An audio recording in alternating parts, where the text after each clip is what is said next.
कर्नाटक में कुमारस्वामी के बहुमत परीक्षण से पहले कांग्रेस की तरफ से बड़ा बयान सामने आया है, जिस पर विवाद खड़ा हो सकता है। कर्नाटक के डिप्टी सीएम जी परमेश्वरा ने कहा है कि जेडीएस के कुमारस्वामी को सीएम के तौर पर पूरे 5 साल समर्थन के लिए कांग्रेस ने आखिरी फैसला नहीं लिया है। कर्नाटक के मुख्यमंत्री कुमारस्वामी को आज साबित करना होगा बहुमत। दोपहर 12:15 बजे से शुरू होगी विधानसभा की कार्यवाही। बहुमत परीक्षण से पहले विधानसभा अध्यक्ष को लेकर भी शक्ति प्रदर्शन। बीजेपी ने भी स्पीकर के लिए अपना उम्मीदवार उतारा। कर्नाटक विधानसभा की कार्यवाही शुरू होते ही प्रोटेम स्पीकर सबसे पहले स्पीकर और डिप्टी स्पीकर का चुनाव कराएंगे। उसके बाद विधानसभा के स्पीकर सदन में बहुमत परीक्षण कराएंगे। दोपहर 3:30 बजे के बाद बहुमत परीक्षण की कार्यवाही शुरू होगी। विपक्षी बीजेपी बहुमत परीक्षण का लाइव प्रसारण करने की मांग स्पीकर से करेंगे। कर्नाटक में 224 सीटों वाली विधानसभा में 222 सीटों पर चुनाव हुए हैं। उस लिहाज से बहुमत का आंकड़ा 112 है। कुमारस्वामी कांग्रेस और जेडीएस को मिलाकर 117 सदस्यों के समर्थन का दावा कर रहे हैं। 104 कांग्रेस को 178 और जेडीएस को 37, बीएसपी को 1 और अन्य को 2 सीटें मिली हैं। एबीपी न्यूज लोकनीति सीएसडीएस के सर्वे के मुताबिक राजस्थान और एमपी में लग सकता है बीजेपी को झटका। दोनों राज्य में बन सकती है कांग्रेस की सरकार। सर्वे में बीजेपी बुरी तरह हारती दिख रही है।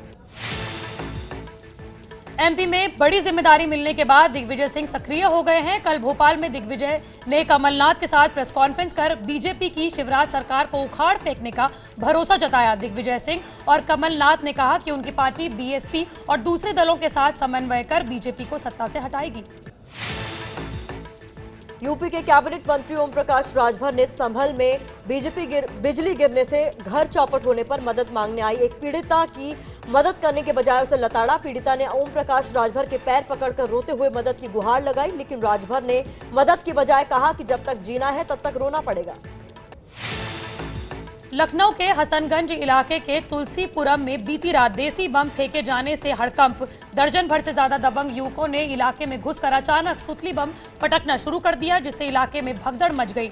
जब तक मोहल्ले में लोग कुछ समझ पाते तब तक दबंग युवक मौके से फरार हो गए। योगीराज में अब विधायक भी सुरक्षित नहीं है। बीजेपी विधायकों को फोन पर धमकियां मिलने का सिलसिला लगातार जारी है। मुरादाबाद से बीजेपी विधायक रितेश गुप्ता को व्हाट्सएप के जरिए विदेश के नंबर से 10 लाख रुपए की मांग के साथ परिवार के लोगों को जान से मारने की धमकी मिली है। विधायक के घर की सुरक्षा बढ़ा दी गई है। इससे पहले करीब 1 दर्जन विधायकों को इसी तरह मोबाइल के जरिए धमकियां मिल चुकी है। यूपी के शाहजहांपुर के बीजेपी विधायक रोशनलाल वर्मा ने दी आत्मदाह की धमकी। अपने ऊपर अपहरण और जमीन कब्जा करने के आरोपों से परेशान होकर विधायक ने दी धमकी। शाहजहांपुर के तिलहर से बीजेपी विधायक वर्मा का कहना है कि उन्हें बदनाम करने के लिए विरोधी साजिश कर रहे हैं। महाराष्ट्र में पालघर के अलावा विदर्भ के भंडारा लोकसभा क्षेत्र में भी उपचुनाव हो रहा है। यहां कल केंद्रीय मंत्री नितिन गडकरी ने प्रचार किया। भंडारा सीट बीजेपी के सांसद नाना पटोले की बगावत और इस्तीफे के बाद खाली हुई है। भंडारा में मुख्य मुकाबला एनसीपी के मधुकर कुकड़े और बीजेपी के हेमंत पटले के बीच है। गुजरात के राजकोट में दलित युवक मुकेश वानिया की बेरहमी से पिटाई के बाद हत्या का मामला गर्म होता जा रहा है।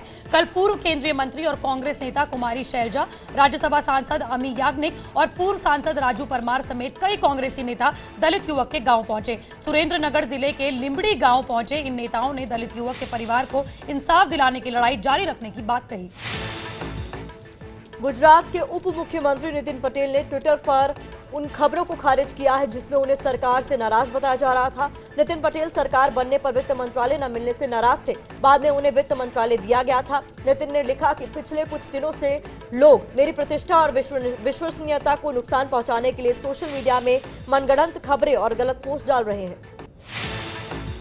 महाराष्ट्र विधान परिषद की 5 सीटों के नतीजे आ गए हैं, जिनमें 5 सीटों में से 2 शिवसेना ने, 2 बीजेपी ने और 1 सीट पर एनसीपी ने जीत हासिल की है। उस्मानाबाद सीट का मामला कोर्ट में जाने के कारण वहां काउंटिंग नहीं हो पाई है।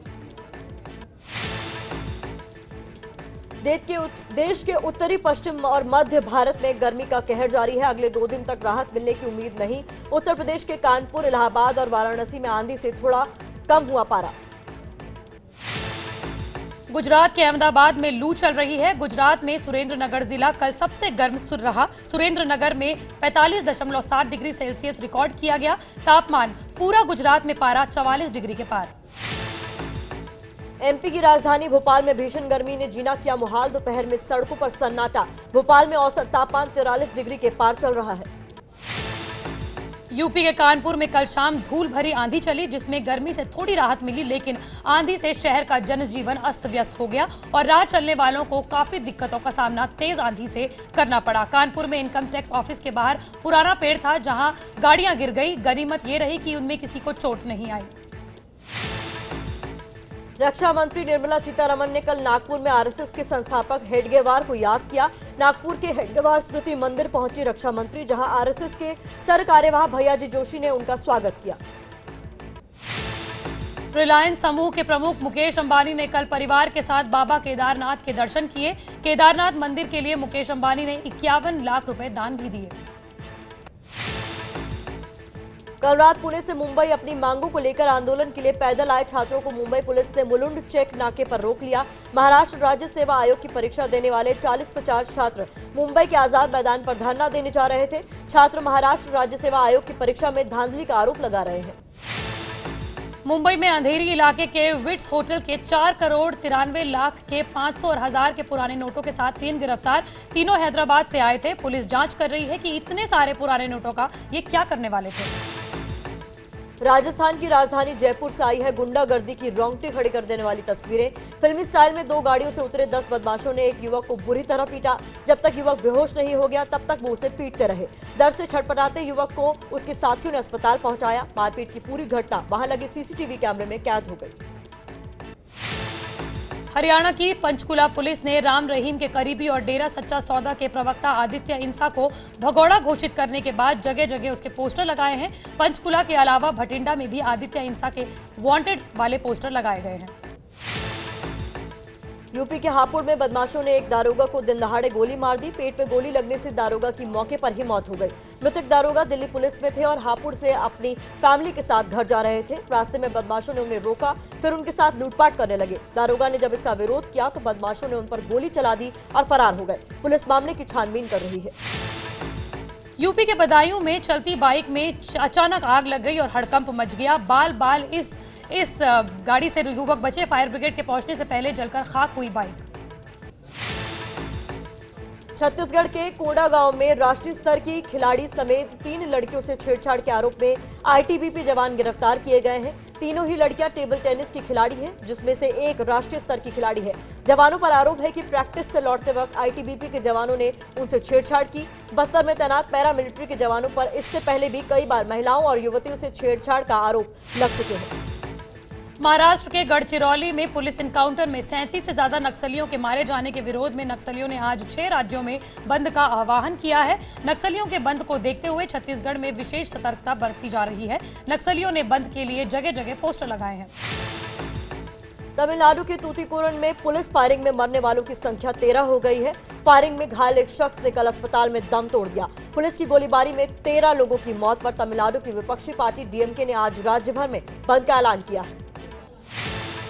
तमिलनाडु की विपक्षी पार्टियों डीएमके और एमडीएमके ने कल चेन्नई और कोयम्बटूर समेत कई शहरों में जोरदार प्रदर्शन कर मुख्यमंत्री पलानीसामी का इस्तीफा मांगा। वहीं तमिलनाडु के सीएम पलानीसामी ने तूतीकोरन की घटना के लिए डीएमके, कुछ स्वयंसेवी संस्थाओं और अराजक तत्वों को जिम्मेदार ठहराया है। पलानीसामी ने कहा है कि डीएमके ने तूतीकोरन के लोगों को भड़काया।